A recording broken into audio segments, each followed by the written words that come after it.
Care briefly in the last moments here. There is renewed talk in the front page of the Washington Post this morning that the so-called government insurance public option is alive and well. What's your thought on that? Well, the rationale for the so-called public option, Larry, is they wanted to keep the private sector honest. So under that logic, if we don't like the pricing of, say, toilet paper, are we going to have a government-run Walmart? If we don't like the price of potatoes, are we going to have government-run potato farms in northwestern Minnesota?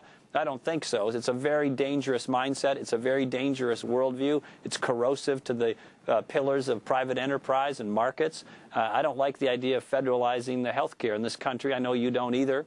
I think it's a bad idea. It's misguided. If we want to talk about containing health care costs, we should be giving consumers information and resources to make decisions in a marketplace, not federalizing that system. I mean, is this plan, I don't want to get in the weeds in this plan. There's too much in the weeds. It's too hard. I get a headache when I look at all the details of this thing. But, you know, in terms of government planning and a centralized government program, is this a litmus test or a turning point? Or is Senator DeMint right, you know, when he said this is the whole biggest political issue of our time? What's your thought on that?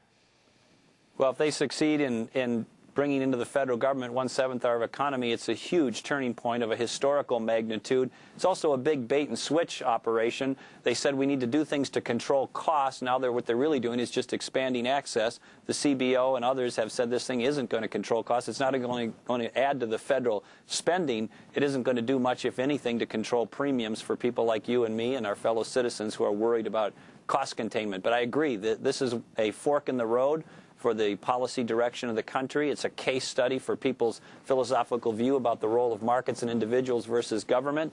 President Obama is leading the country in I think, a very aggressive liberal direction.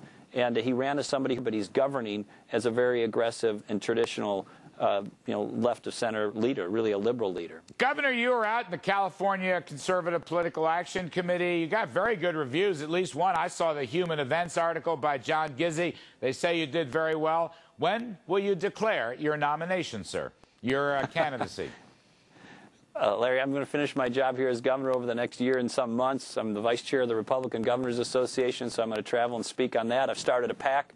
TimPawlenty.com. It's called the Freedom First PAC, but I don't have any decisions for you tonight and won't have any decisions about my future in or out of politics for quite some time. All right, Governor Tim Pawlenty, we thank you, sir, for your time. Really good stuff. You're welcome. Thank you ever so much. All right, now, let's bring in our panel here.